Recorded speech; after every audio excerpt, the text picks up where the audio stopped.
Recordemos entonces que en el primer video habíamos visto la Primera Guerra de Independencia que va entre 1775 y 1783, el Tratado de San Lorenzo del Escorial firmado con España en 1795, la compra de Luisiana, la anexión de Florida Occidental y la Segunda Guerra de Independencia que culmina con el Tratado de Gante de 1814. En el segundo video habíamos visto la compra de Florida con el famoso Tratado de Transcontinentalidad de 1821.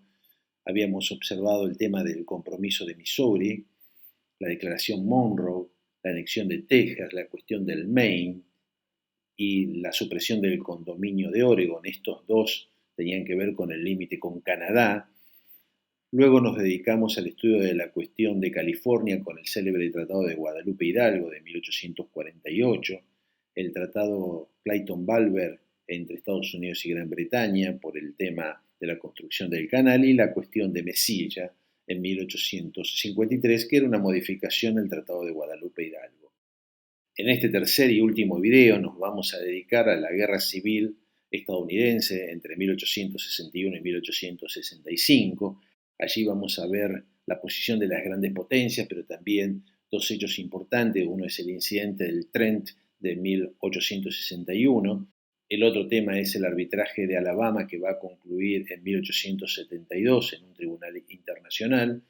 Vamos a ver la compra de Alaska en 1867, el impasse que va a haber luego de la guerra civil, es decir, desde 1865 hasta 1895, una suerte de impasse en la expansión. Y por último nos vamos a dedicar al estudio de la guerra hispanoamericana de 1898, el Tratado Hyde-Possenfurt de 1901, que es una revisión del Tratado Clayton-Balber de 1850, y por último la construcción del Canal de Panamá en 1914. En febrero de 1861, los representantes de 11 estados, reunidos en el Congreso de Montgomery, acordaron abandonar la Unión y conformar una confederación independiente. En abril estalló el conflicto entre el norte y el sur, con hostilidades económicas y militares que demandó 4 años al norte para obligar a los estados confederados del sur a retornar a la Unión. El sur se separó de la Unión y conformó la Confederación, siendo conocido durante un tiempo como los Estados Desunidos. La guerra civil detuvo por un momento la expansión estadounidense. La guerra civil estadounidense se desarrolló entre 1861 y 1865 y tiene causas económicas, políticas y sociales.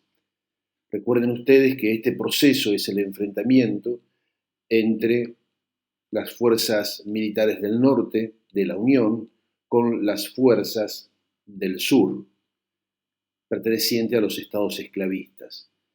Vamos a notar que hay una diferente estructura económica, dado que en el sur se había producido los avances en la cosecha del algodón a través de la llamada demostradora de Whitney, que permitió separar la fibra de la planta del algodón y generar una mayor producción de algodón que era exportada hacia el mundo, fundamentalmente hacia Gran Bretaña, Francia. Y obviamente esta sociedad sureña iba a tener una fuerza laboral muy importante, mano de obra esclava, aproximadamente entre 3 millones de esclavos. Debido a la situación del tipo de cultivo que se daba en el sur, fundamentalmente de corte tropical, existía una explotación extensiva de grandes propiedades y con una estructura social de características semifeudales, donde estaba el gran terrateniente y obviamente la amplia masa de esclavos que trabajaban para esos terratenientes. En cambio, en el norte se habían producido de forma diferente, habían recibido también la influencia de la inmigración europea, se habían constituido el desarrollo industrial, el sistema de banco, los astilleros e incluso la agricultura era una agricultura de menor escala, de pequeñas y medianas extensiones, fundamentalmente creando una masa de sectores medios muy importantes y por lo tanto no estaba a favor de la esclavitud, a diferencia de lo que sucedía en el sur, que evidentemente ante la necesidad que requería el proceso productivo en esta sociedad aristocrática, tradicional y de características tropicales, requería de la mano de obra esclava.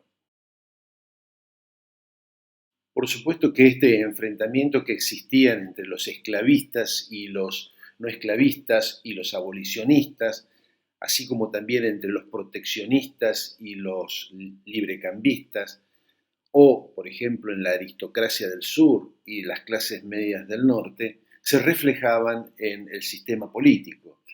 Habíamos mencionado que en 1820 estas tensiones se habían resuelto con el llamado Compromiso de Missouri, es decir, recuerden ustedes que en ese momento existían aproximadamente 11 estados sureños, 11 estados norteños, es decir, 11 estados esclavistas y 11 estados no esclavistas, y por lo tanto el Compromiso de Missouri amortiguaba en parte esa relación de equilibrio que existía en el Congreso a partir que, recuerdan ustedes, cada estado tenía 2 senadores en el Senado de la Nación y por lo tanto al tener una igualdad de estados esclavistas y no esclavistas, tenemos un equilibrio en el Senado.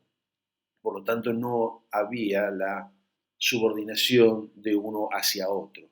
Pero en 1854, 2 estados que estaban al norte de la línea divisoria que se había establecido recuerdan ustedes, en el Compromiso de Missouri, que era la línea de 36 grados 30, 2 estados hacia el norte de esa línea, que eran Kansas y Nebraska, deberían incorporarse a la Unión, pero como al estar al norte de esa línea deberían ser no esclavistas. Por lo tanto, eso iba a generar un gran desequilibrio con el sur. Sin embargo, en Kansas, que estaba pegado al estado de Missouri, tenía la intención de ser esclavista, a pesar de que estaba por encima de la línea, estaba al norte de la línea que dividía a los esclavistas de los no esclavistas. Y al estar al lado de Missouri, intenta ser esclavista. Y es allí donde se va a producir en 1854 la llamada Ley Kansas-Nebraska, que fue promulgada ese año por los Estados Unidos para crear los 2 estados, el de Nebraska y el de Kansas, en lo que era el antiguo territorio de la Luisiana francesa. La ley de Kansas-Nebraska viene a derogar el Compromiso de Missouri, porque en realidad esta ley establecía que para decidir sobre la cuestión de los esclavos, los ciudadanos podían ejercer la soberanía popular y por lo tanto poder decidir si ser un estado esclavista o antiesclavista. Esto, como dije recién, destruía el Compromiso de Missouri de 1820 y genera un problema político en los Estados Unidos, agravado por la creación también del Partido Republicano, que va a enarbolar el abolicionismo, aunque algunos autores plantean de que en un comienzo el Partido Republicano, que fue constituido a partir de 1854, no proponía el abolicionismo, sino una suerte de no esclavismo. Se oponía a la expansión de la esclavitud, admitiendo la existencia de estados esclavistas.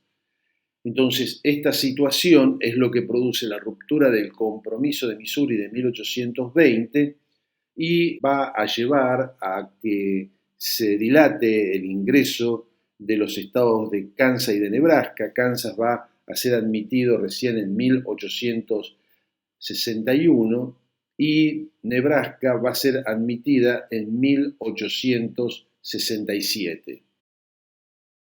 El norte contaba con 23 estados y 22 millones de personas como población, mientras que el sur contaba con 11 estados y 11 millones de personas de población. Abraham Lincoln, que era del Partido Republicano, va a ser electo presidente en 1860, va a asumir en 1861 con, obviamente, el proyecto político del abolicionismo. Y esto genera la reacción por parte de los estados sureños, que van a crear una confederación de estados y van a iniciar hostilidades en abril de 1861 con la ocupación del fuerte Sumter.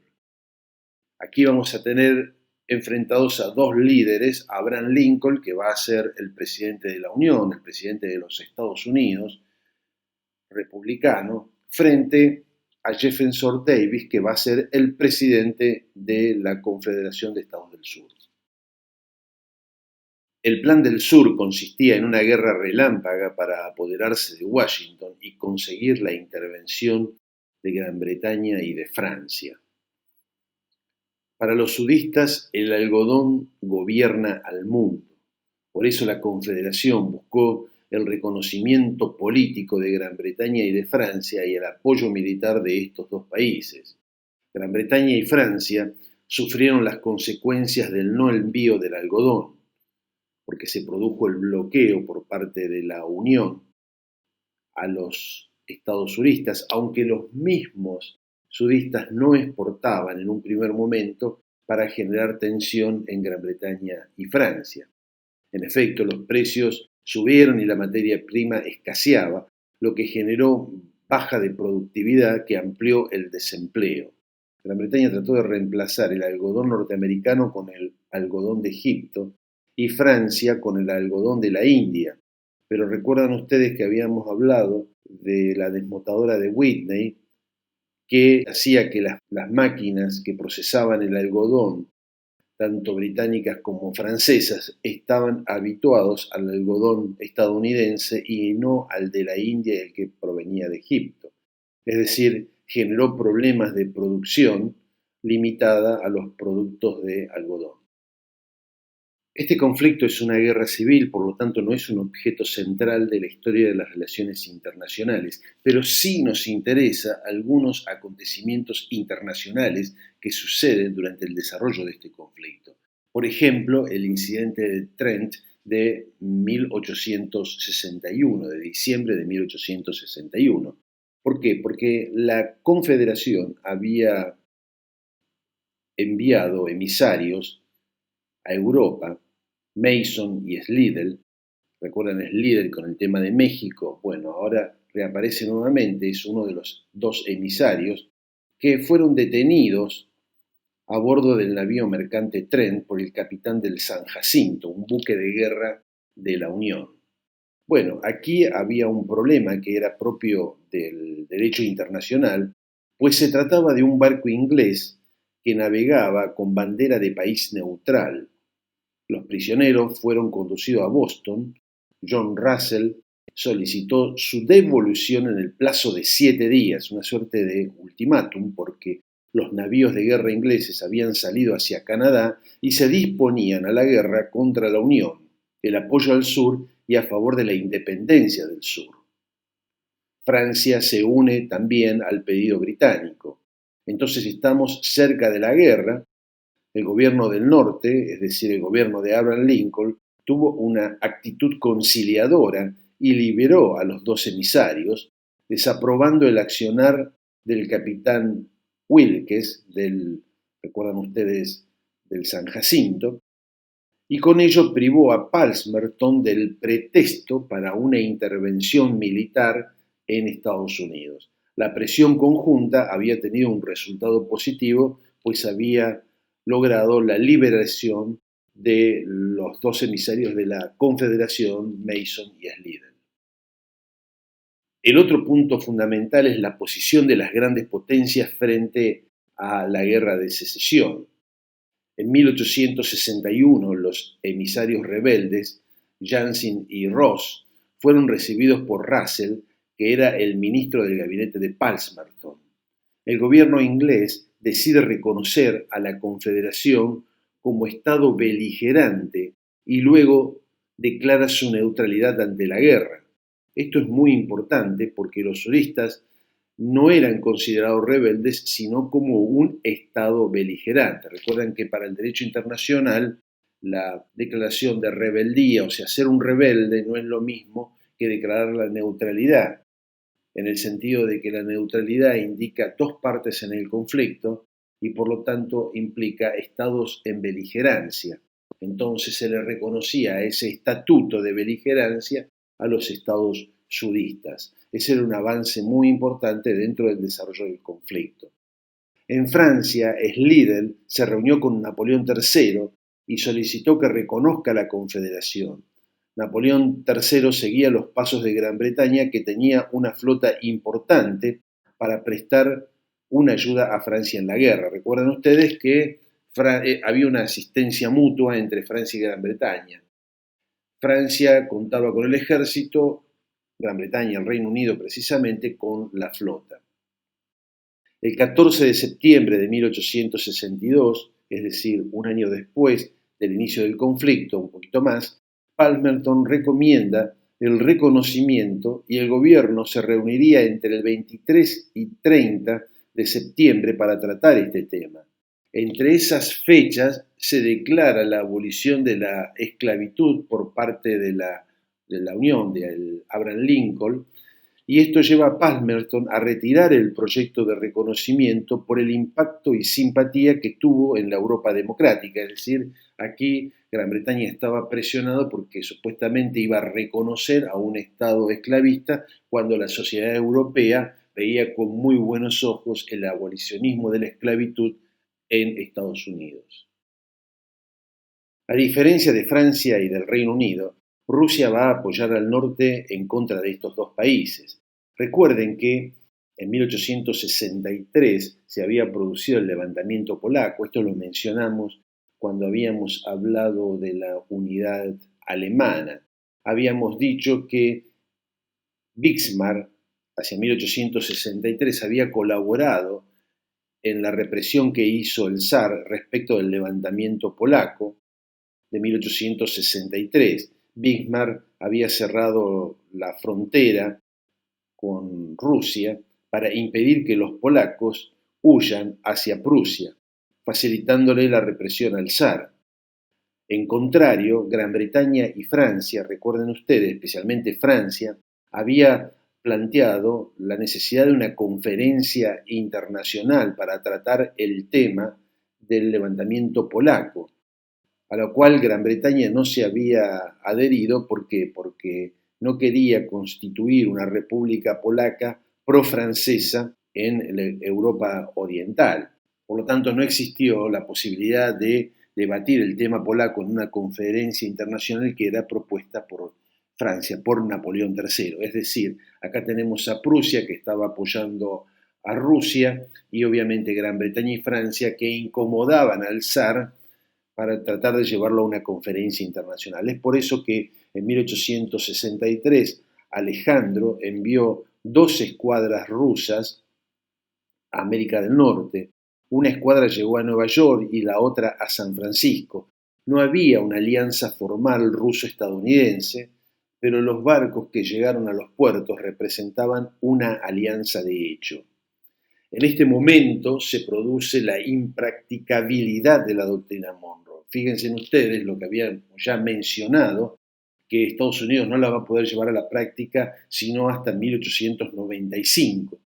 En 1861 España comunicó al gobierno de Estados Unidos la anexión de República Dominicana, debiendo aceptar esta situación por el difícil momento que atravesaba la Unión. En 31 de diciembre de 1861, los representantes de Inglaterra, Francia y España firmaron en Londres el acuerdo de intervención en México ante la guerra civil que enfrentaba a Juárez, que era de tendencia liberal y anticlerical, que había expulsado a los jesuitas, contra Miramón, conservador católico. Recuerden ustedes que durante este conflicto el presidente Lincoln pronuncia el discurso de abolición de la esclavitud. Recuerden también que Lincoln es asesinado durante su gestión y que la guerra termina siendo favorable a los estados del norte, a los estados de la Unión. Pero otro de los temas también internacionales que va a continuar con posterioridad va a ser el tema de la neutralidad de Gran Bretaña y el apoyo que brindaba con barcos de guerra a los estados del sur, y que esto va a culminar en lo que se conoce como el arbitraje de la cuestión del Alabama. El Alabama era un barco que había sido votado por Gran Bretaña. Gran Bretaña apoyaba al sur con la construcción de buques. En junio de 1862 se votó en los astilleros de Liverpool el crucero Alabama, que era un barco de guerra entregado al sur bajo protesta del embajador estadounidense en Londres. Este crucero destruyó hasta 1864 65 barcos del norte, hasta que ese año fue destruido en batalla. Otros barcos construidos en Londres fueron el Florida, el Georgia, etc. La situación del Alabama fue planteada por Estados Unidos ante los tribunales internacionales porque Gran Bretaña había declarado su neutralidad. Sin embargo, estaba construyendo y proveyendo de armamento naval a los estados del sur. Por lo tanto, había una violación del derecho internacional. En mayo de 1871, las partes firmaron el Tratado de Washington, el cual establecía la conformación de un tribunal de arbitraje internacional en Ginebra, constituido por 5 miembros. Obviamente estaban las dos partes, Estados Unidos y el Reino Unido, más Italia, Suiza y Brasil. El tribunal terminó sentenciando a Gran Bretaña a pagar una indemnización de 15 millones y medio de dólares por las pérdidas provocadas a Estados Unidos. Sin embargo, Estados Unidos tenía un pedido mucho mayor en cuanto a las reparaciones. Había solicitado 2.000 millones de dólares o la cesión del Canadá. Luego de los 30 años que van después de la Guerra de Secesión, es decir, entre 1865 y 1895, Estados Unidos se dedica a reconstruir su país y a realizar una expansión de características económicas no territorial. Aquí se produce la reconstrucción después de la guerra, aparecen las extensiones de ferrocarril, la colonización, el incremento de la población producto de la inmigración y obviamente ya no tiene la competencia europea en América Central. Dentro de este periodo, el único hecho que se va a producir de expansión territorial va a ser la compra de Alaska. En 1885 se va a retomar la idea de expansión cuando John Fiske publica el llamado Destino Manifiesto, donde plantea la necesidad, luego de haber colonizado América del Norte, de expandir la influencia del comercio y las doctrinas políticas hacia todo el mundo que no sea ocupado por las viejas civilizaciones. Estamos refiriendo obviamente a Europa. En 1867 se produce la compra de Alaska y las Islas Aleutianas por 7.200.000 rublos oro. Esta idea fue sugerida por el Departamento de Estado en 1854. Recuerden ustedes que en 1854 estaba la guerra en Crimea. Entonces el gobierno ruso decidió venderla luego de esa guerra, por el debilitamiento que había tenido en el Pacífico y las dificultades de defender las posiciones rusas en América, además de la falta de recursos financieros. Recordemos la derrota que había tenido Rusia en la guerra de Crimea en 1856, que había concluido esa guerra con el Tratado de Paz de París. La guerra de secesión cesó la marcha de las negociaciones que se habían iniciado en 1859. En Estados Unidos esta operación la querían las compañías dedicadas a la caza y a la pesca, deseosas de beneficiarse con la explotación de bosques y oro. Con dicha adquisición quedaban debilitadas la Compañía del Golfo de Hudson, que era una empresa canadiense, y la Columbia Británica, que quedaba atenazada entre dos dominios, mientras que el gobierno del zar temía la ocupación de Alaska por parte de Gran Bretaña, porque Rusia estaba imposibilitada de defenderla de los cazadores y contrabandistas. El tratado de venta fue suscrito entre el secretario de Estado William Seward y el ministro en Washington Stigg. Fue conocida como la locura de Seward. La compra tenía objetivos políticos frente a Gran Bretaña, pues flanquea el norte y el sur al territorio británico de Canadá, demostrando una indirecta jugada de Rusia que ante su debilidad y la falta de defensa, en cualquier momento podría pasar a manos inglesas. Era obvio que Rusia quería entregar estos territorios a Estados Unidos, que lo iba a proteger mucho mejor que la misma Rusia, y evitaba que cayese en manos de Gran Bretaña. Otro conflicto que nos interesa por su relevancia es la guerra con España en 1898, conocida también como Guerra Hispanoamericana. Esta guerra se da por Cuba fundamentalmente, pero también con algunas posesiones españolas en el Pacífico como es Filipinas. En el caso de Cuba se intentó también, al igual que otros territorios, comprar a España. Sin embargo, España rechazó la posibilidad de venta de Cuba. Para Estados Unidos tenía una importancia estratégica y económica precisamente en la zona del Caribe, de América Central, y como ustedes saben va a haber distintos movimientos revolucionarios en Cuba en 1868, 1878. Pero en 1895 surge la rebelión acaudillada por José Martí y por medio de la ley o el Acta Olney, Estados Unidos ofrece ayuda para pacificar la isla, oferta que es rechazada. España en ese entonces decide otorgar la autonomía a la isla, pero también se produce la sublevación en Filipinas. Estados Unidos buscó toda clase de obstáculos para evitar el éxito de la autonomía en Cuba.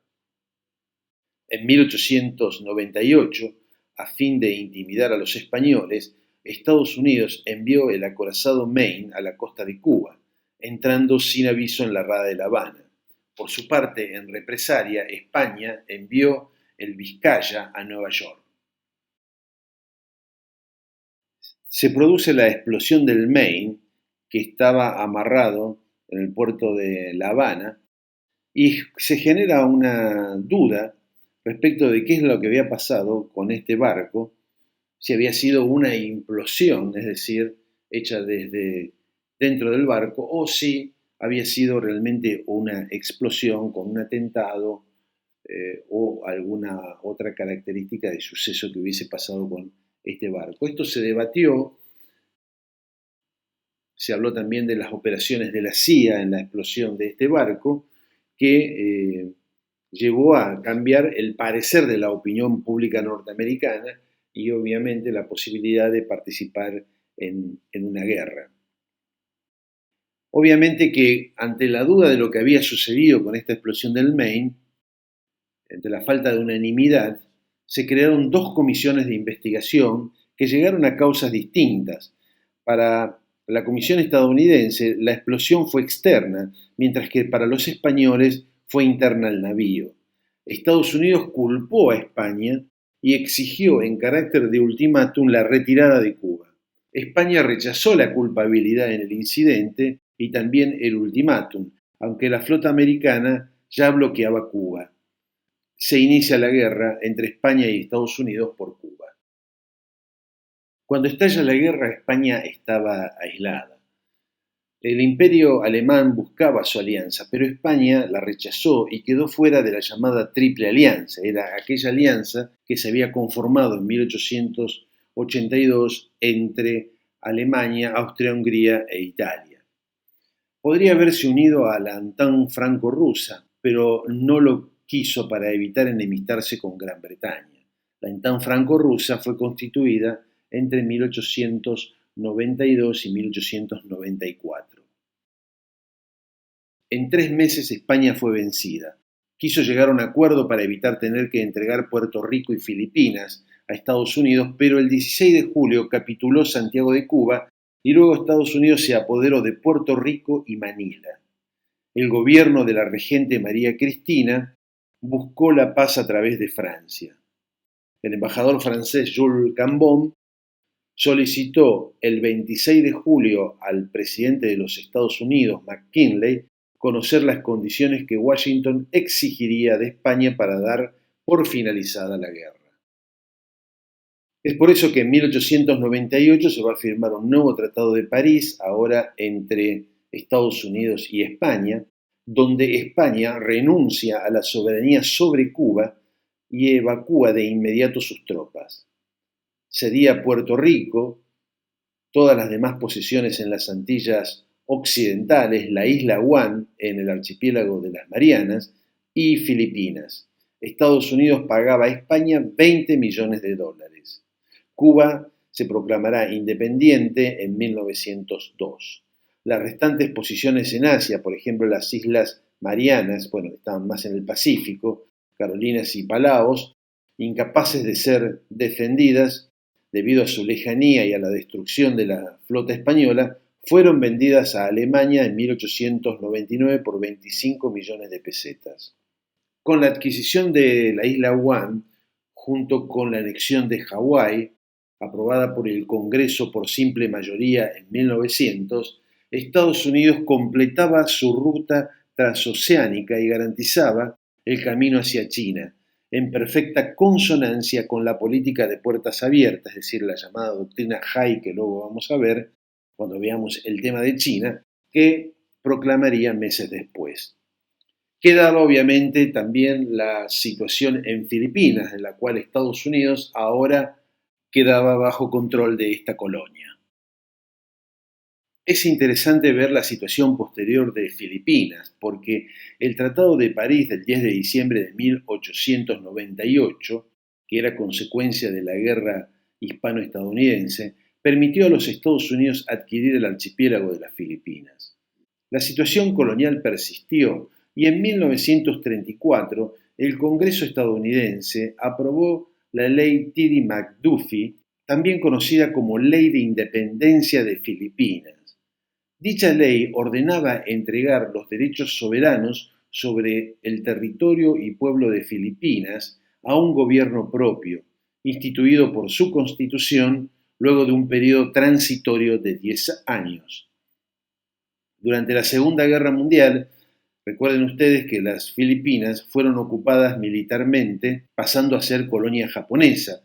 Por lo tanto, esta ley, que había sido establecida en 1934 y que hablaba de un periodo de 10 años para otorgarle la soberanía a Filipinas, va a encontrar hacia 1944 que el archipiélago estaba ocupado por los japoneses. Por lo tanto, el plazo se venció y no logró la independencia. La independencia la va a lograr recién cuando se produzca la derrota de Japón en la Segunda Guerra Mundial, en 1945, y al año siguiente, en 1946, fíjense ustedes qué fecha, el 4 de junio de 1946, el día de la independencia de los Estados Unidos, el presidente Truman proclamó la independencia de Filipinas, reconociéndola como nación soberana. Es decir, acá tenemos la formación de un Estado, la continuidad de ese proceso de descolonización